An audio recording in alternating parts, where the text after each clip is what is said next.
قد يسرنا القرآن للذكر فهل من مدكر۔ الحمد للہ رب العالمین والصلاة والسلام علی سید الانبیاء والمرسلین، اما بعد فاعوذ باللہ من الشیطان الرجیم، بسم اللہ الرحمن الرحیم۔ قابل صدر احترام، ہمارا لاسٹ سیشن 28ویں پارے میں سورۃ الحشر کے اوپر ہوا تھا۔ سورۃ الحشر مدنی سورہ مبارکہ ہے اور اس کی 24 آیات ہیں اور یہ 3 رکوعات کے اوپر مشتمل ہے۔ اور حشر کا معنی ہم نے دیکھا تھا کہ اس کا معنی ہے اکٹھا ہونا، اسی سے نکلا ہے میدان محشر جس کے اندر لوگ اکٹھے ہوں گے، لیکن یہاں یہ اپنے لٹرل میننگ کے اندر ہے۔ حشر کا معنی اکٹھا ہونا۔ یہاں یہودیوں کے 3 قبیلے آباد تھے مدینہ منورہ میں، ایک بنو قینقاع تھا، ایک بنو قریظہ تھا اور ایک بنو نذیر تھا۔ تو ان تینوں قبائل کے ساتھ نبی پاک علیہ السلام نے ہجرت کے بعد ایک معاہدہ کیا تھا جس کو میثاق مدینہ کہا جاتا ہے، اور اس کے اندر پھر انہوں نے غداری کی مسلمانوں کے ساتھ اور اپنے وعدے کے اوپر پورا نہ اترے، پھر اس معاہدے کے تحت ان کو مدینہ بدر ہونا پڑا۔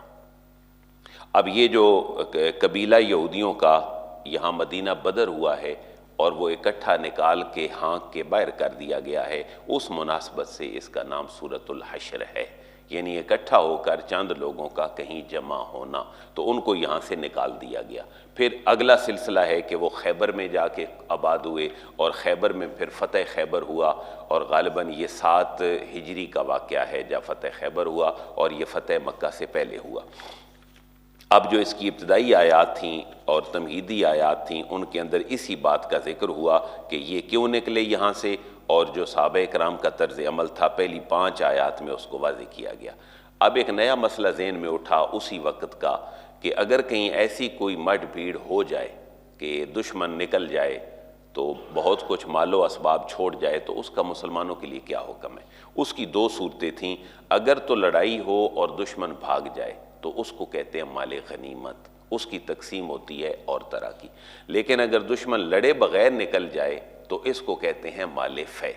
اب چونکہ یہاں لوگ لڑے نہیں ہیں، لوگوں نے گھوڑے نہیں دوڑائے، لوگوں نے اونٹ نہیں دوڑائے، لڑائی نہیں کی، لوگوں کا خرچہ نہیں ہوا، تو اس وجہ سے اس کو مال فے کو ایک اور طرح سے تقسیم کیا گیا۔ اس کی تقسیم کیا ہے؟ آج ان آیات مبارکہ میں اس مال فے کی تقسیم بیان ہوئی ہے۔ اعوذ باللہ من الشیطان الرجیم، بسم اللہ الرحمن الرحیم۔ وما افاء اللہ علی رسولہ منہم، واو کا معنی اور ما کا معنی جو، یہ ریلیٹیو پروناؤن ہے جو کے معنی میں۔ افاء یہ وہ فے کے معنی میں ہے جس کا معنی ہے مال لوٹا دینا۔ وما افاء اور جو مال لوٹا دیے، پلٹا دیے، اللہ نے علی رسول ہی اپنے رسول مکرم کی طرف۔ پتہ چلا مال اللہ کا ہی تھا، وہ تھا یہودیوں کے پاس۔ مال جو ہمارے پاس ہے وہ بھی اللہ کا ہے، اللہ نے وہ ہمیں دیا ہے اور اس کو ہم دنیا میں یوٹیلائز کرتے ہیں۔ اور جو مال پلٹا دیے اللہ نے اپنے رسول کی طرف، منہم ان سے لے کر، کن سے؟ یہودیوں سے۔ فما اوجفتم علیہ من خیل ولا رکاب، فما اوجفتم تو تم نے نہیں دوڑائے ہیں علیہ اس مال کے حصول کے لیے، من خیل کوئی گھوڑے، ولا رکابن اور نہ ہی اونٹ۔ تم نے جہاد کرنے کے لیے نہ تو گھوڑے دوڑائے ہیں، مجاہدین کے اپنے گھوڑے، تلواریں اور چیزیں ہوتی تھیں، اور اس بنیاد پر پھر ان کو مال جو ہے وہ تقسیم ہوتا تھا۔ تم نے اس پر گھوڑے نہیں دوڑائے، نہ تم نے اس کے اوپر اونٹ دوڑائے، تو یہ اللہ نے مال اپنے رسول کو پلٹا دی۔ وَلَٰكِنَّ اللَّهَ يُسَلِّطُ رُسُلَهُ عَلَىٰ مَن يَشَاءُ، لیکن یہ اللہ نے دیا کیسے؟ وَلَٰكِن لیکن اللہ تبارک و تعالی یسلط تسلط عطا فرماتا ہے، غلبہ عطا فرماتا ہے، رسولہ اپنے رسولوں کو، یہ رسول کی جمع ہے رسول، اللہ اپنے رسولوں کو تسلط عطا فرماتا ہے، علی من یشاء جس کے اوپر وہ چاہتا ہے۔ یہ مسلمانوں کو اللہ کی ایک نعمت بھی ریئلائز کروائی جا رہی ہے کہ دیکھو یہودی کتنے مضبوط تھے اور تم چند دن ہوئے ہیں ابھی مدینے آئے ہو، اتنی بڑی طاقت جو تم سے بہت پہلے آباد ہے۔ اس کے اوپر بھی ہم نے بات کی تھی کہ یہودی یہاں پر آباد کیسے ہوئے تھے۔ تو یہاں پر بخت نصر جو حکمران تھا اس نے ارض مقدس شام اور فلسطین پہ جو ہے وہ چڑھائی کی، پورا شہر تباہ کر دیا، اور یہ اس وقت کی بات ہے جب حضرت عزیر علیہ السلام نے کہا کہ اللہ یہ شہر کبھی آباد بھی ہوگا۔ اس وقت اللہ نے حضرت عزیر علیہ السلام پر موت طاری فرما دی 100 سال کے لیے، نیند نہیں بلکہ موت طاری فرما دی۔ آپ جب 100 سال بعد اٹھے تو شہر پورا آباد تھا۔ اس وقت یہ یہودی جو ہیں یہ تتر بتر ہوئے اور یہ آ کے یثرب میں بھی آباد ہوئے، اور روایات کہتی ہیں یہ جو یثرب ہے یہ بھی ایک یہودی بڑے کا نام تھا، جس کے بعد اس شہر کا نام ہی یثرب پڑ گیا۔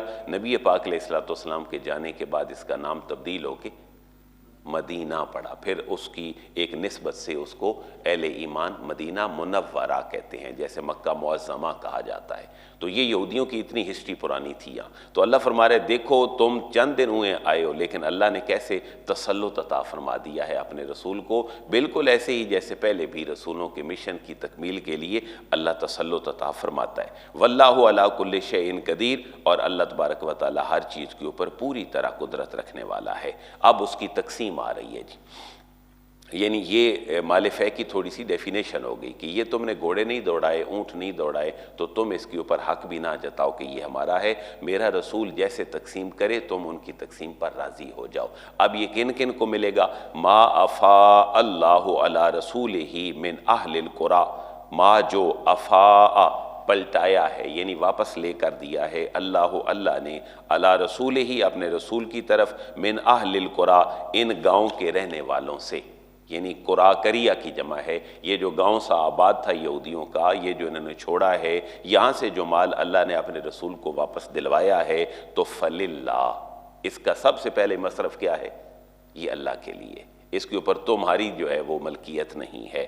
وللرسول، اور اس کے رسول کا ہے۔ پہلی تقسیم اللہ کی ہے، دوسری تقسیم اس کے رسول کی۔ اللہ کی تقسیم کیسے لگے گی؟ خانہ کعبہ کی تعمیر پہ، دوسرا وہاں پر جو آنے والے اللہ کے گھر کے مہمان ہیں ان کی خدمت پہ، اور ان چیزوں کے اوپر جو لگے گا پیسہ وہ فللہ ہے، وہ اللہ تعالیٰ کے لیے ہوگا، یہ اس معنی میں ہے۔ وللرسول، اور اس کے رسول کا ہے، تو رسول کا ہے، رسول کے گھر والوں کا ہے، کیوں کہ رسول کے اوپر باقی جو کمائی کے ذرائع ہیں ان کے لیے وقت ہی نہیں ہے، تو انہی چیزوں میں سے اللہ کا حصہ بھی نکلے گا، وللرسول، اور اس کے رسول کا حصہ بھی نکلے گا، ولذی القربیٰ، واو کا معنی اور لام کا معنی کے لیے، ذی القربیٰ جو قریبی رسول کے رشتہ دار ہیں ان کے لیے بھی نکلے گا، والیتامیٰ یتیموں کا حصہ ہوگا، والمساکین اور مسکینوں کو حصہ ملے گا، وابن السبیل، اور ابن کہتے ہیں بیٹے کو اور سبیل کہتے ہیں راستے کو، تو راستے کا بیٹا سے کیا مراد ہے؟ مسافر، یہ ایک محاورتاً اس کو مسافر کہا گیا، اور قرآن میں جس جگہ پہ بھی مسافر کا ذکر ہے وہاں وابن السبیل ہی کہا گیا ہے، راستے کا بیٹا یعنی جو چلتا رہتا ہے، جو مسافر ہے، تو یہ مسافروں کے لیے ہے۔ اور یہاں پر اگلی جو ایک آیت کا ٹکڑا ہے، یہ جو اسلامک اکنامکس ہے، یہ اس کی اسپرٹ اور اس کی جان ہے۔ اسلام فائنانس کے حوالے سے کیا چاہتا ہے؟ کہ لا یکون دولتم بین الاغنیاء منکم، یہ تقسیم اس لیے کر دیا گیا ہے اللہ کے نام پہ، رسول کے نام پہ، اور ذوی القربیٰ یتیموں مسکینوں کے نام پہ، مسافروں کو کیوں تقسیم کیا گیا مال؟ تاکہ یہ دولت چند امیر لوگوں کے ہاتھوں میں سمٹ کر نہ رہ جائے۔ یہ اسلامک اکنامکس کی جان ہے، یہ اصول، جس کو اس کی زبان میں کیا کہتے ہیں؟ سرکولیشن آف ویلتھ، سرمایہ جو ہے وہ سرکولیٹ ہوتا رہے، ایک ہاتھ سے دوسرے ہاتھ میں، دوسرے سے تیسرے میں، تیسرے سے چوتھے میں۔ ایک بندے نے کمایا، اس نے گھر کی ضرورت کے لیے دکاندار سے چیز خریدی، اب یہ مال وہاں چلا گیا، اس نے کہاں دینا ہے؟ جہاں سے وہ مال پروڈیوس ہوا ہے، اس نے کہاں دینا ہے؟ جہاں سے خام مال تیار ہوا ہے۔ تو یہ جو سرکولیشن آف ویلتھ ہے، یہ بالکل ایسے ہی اکنامکس کی جان ہے جیسے انسانی باڈی کے اندر جو ہے وہ خون کی سرکولیشن ہے۔ یہ ایک اصول ہے بہت بڑا جو اکنامکس کا اصول ہے، کہ تاکہ لا یکونا، نہ رہے، دولتم بین، دولتن گردش میں ہوتا ہے، دولت اسی سے نکلا ہے، دولت کے لٹرل میننگ ہے گردش میں رہنا۔ قرآن نے یہ لفظ وہاں بھی رکھا کہ ہم لوگوں کے اندر دن پھیرتے رہتے ہیں، لوگوں کے تلک الایام نداولھا بین الناس، ہم لوگوں کے دن بدلتے رہتے ہیں، کبھی خوشی، کبھی غم، کبھی پریشانی، کبھی یہ چیز۔ تو دولت کے لٹرل میننگ گردش کرنا ہے، کہ لا یکونا، تاکہ یہ جو مال ہے یہ نہ رہے، دولتن گردش کرتا، بین الاغنیاء، صرف غنیوں اور امیر لوگوں کے درمیان، منکم تم میں سے۔ اسی لیے اسلام اس ہر انویسٹمنٹ کا مخالف ہے جو صرف ایک کڑک مرغی کی طرح بینک میں پڑی رہے اور وہ معاشرے میں نہ جائے، لوگوں کو کاروبار نہ ملے، اس کے اوپر انسان انٹرسٹ کھاتا رہے. تو اسلام اس چیز کا بالکل بھی قائل نہیں ہے، کیونکہ ایک بندہ بینک میں پیسے رکھواتا ہے سیونگ میں اور وہ سال بھر اس کے اوپر کمائی کھاتا ہے، اب دولت وہیں کی وہیں پڑی ہے، یہ معاشرے میں سرکولیٹ نہیں ہو رہی، جس کی وجہ سے معاشرے کے اندر مسائل پیدا ہوتے ہیں. تو یہ اسلام کا ایک بڑا یونیورسل جو ہے وہ پرنسپل ہے، تاکہ وہ مال گردش نہ کرتا رہے بین الاغنیاء منکم، صرف تمہارے دولت مندوں کے ہاتھوں میں. اس لیے دولت مند کو کہا کہ اب تم زکوٰۃ دو تاکہ غریب کے ہاتھ میں جائے، غریب سے پھر آگے جائے. لوگ جب انویسٹ کریں گے، انڈسٹری لگے گی، لوگوں کو کاروبار ملے گا تو ہر ایک کو فائدہ ہوگا، غریب کے گھر بھی چولہا جلے گا. وما آتاکم الرسول فخذوہ وما نہاکم عنہ فانتہوا. یہ جملہ بھی ایک پورا تھیسس ہے اسلامک تھاٹس کے اندر کہ رسول کی اتھارٹی کیا ہے تمہارے درمیان. صرف رسول کا یہ کام ہے کہ وہ تمہیں نمازیں سکھا دے یا تمہیں حج کا طریقہ بتا دے یا نکاح طلاق کے مسائل بتا دے، نہیں، رسول ایک ایسا لیجسلیٹر ہے تمہارے درمیان. اس کی اتھارٹی یہ ہے کہ جو تمہیں یہ فرما دیں گے وہ حلال ہے اور جس سے منع فرما دیں گے وہ حرام ہے. یہاں سے جو روایتی اہل سنت مسلمان ہیں ہم، انہوں نے رسول کو صرف میسنجر نہیں کہا بلکہ رسول مکرم کو مکنن کہا ہے. حضور قانون بنانے کی اتھارٹی بھی اسلام کے اندر رکھتے ہیں. بعض لوگوں نے ان کو صرف میسنجر مانا کہ حضور تشریف لائے، ان کا کام تھا پیغام پہنچانا، سو پہنچا دیا، ان کے پاس اور کوئی اتھارٹی نہیں ہے.